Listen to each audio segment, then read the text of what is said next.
Vamos responder a mais um vídeo aqui de mais um hater católico. Este vídeo é da Paola Peçanha. Ela estava falando comigo sobre a questão de Maria Imaculada. Eu citei Romanos 3, versículo 23, versículo 10.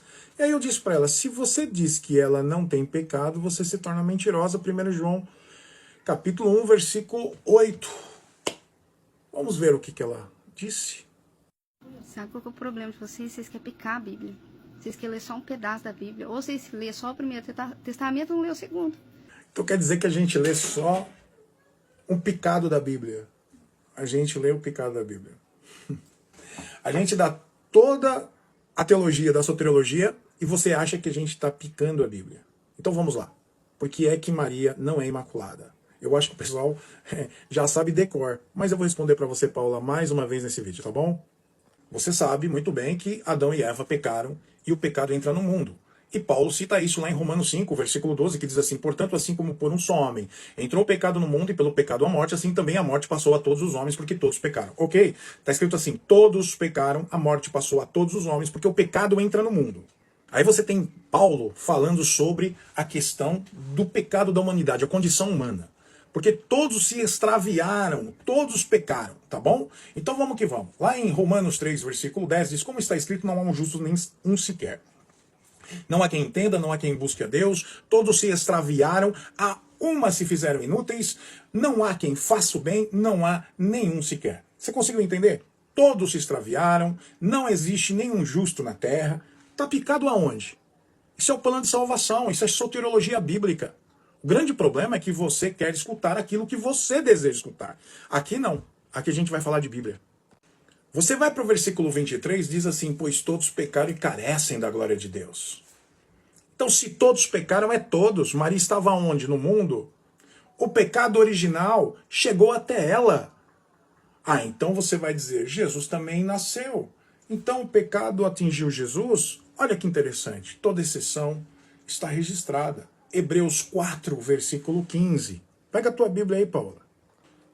Olha o que diz na sua Bíblia. Porque não temos sumo sacerdote que não possa compadecer-se das nossas fraquezas. Antes, foi ele tentado em todas as coisas, a nossa semelhança, mas sem pecado. Se Jesus, que é o Senhor e Salvador do mundo, está sendo citado pela Bíblia, à exceção de que ele não pecou, pergunto para você, aonde é que está a exceção de Maria na Bíblia? Mostra para mim, Paola. O que significa picar a Bíblia?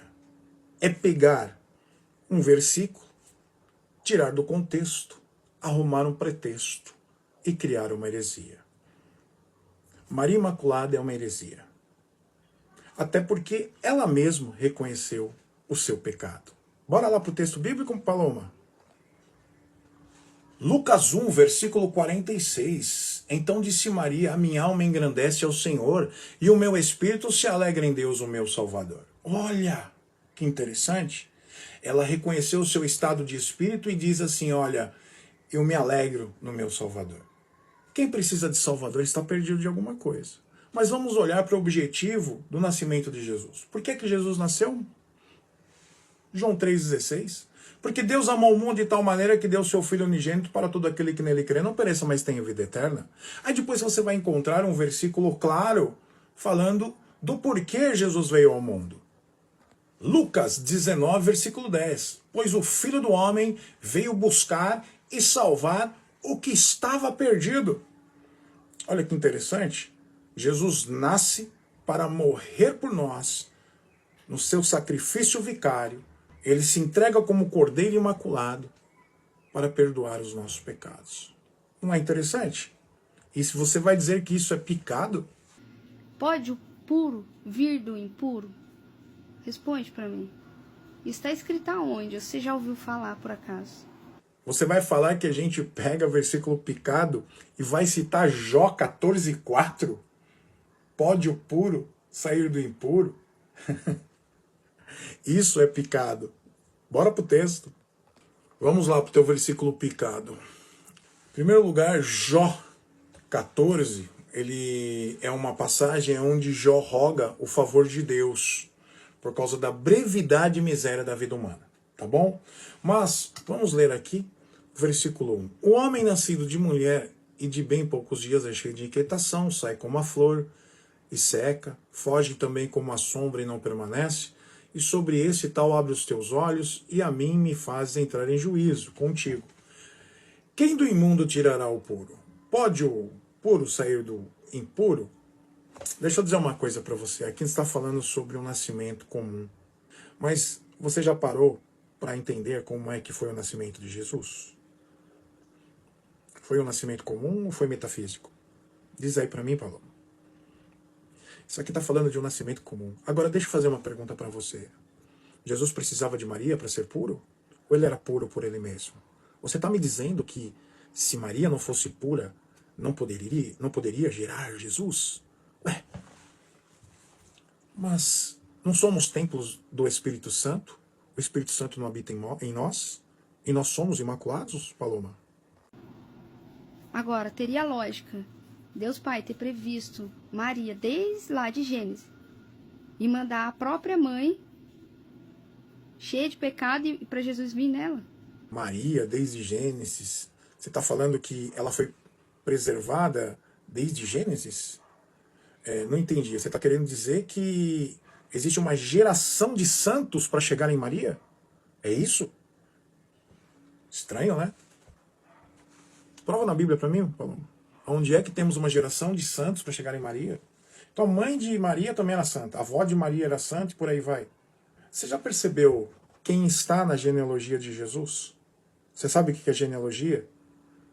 Você tem ideia de quem está na genealogia de Jesus? Você sabe o que é genealogia, né? Vai para Mateus capítulo 1, versículo 1 diz assim: livro da genealogia de Jesus Cristo, filho de Davi, filho de Abraão. Versículo 5 diz assim: Salmão gerou de Raabe e a Boaz. Você sabe quem que é Raabe ou Paloma?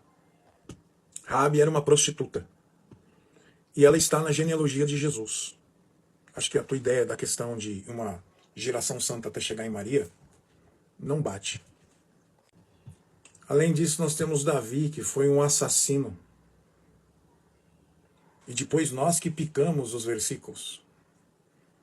Paloma, deixa eu dizer uma coisa para você. Maria nunca foi imaculada. Não temos. E você não tem como provar isso na Bíblia.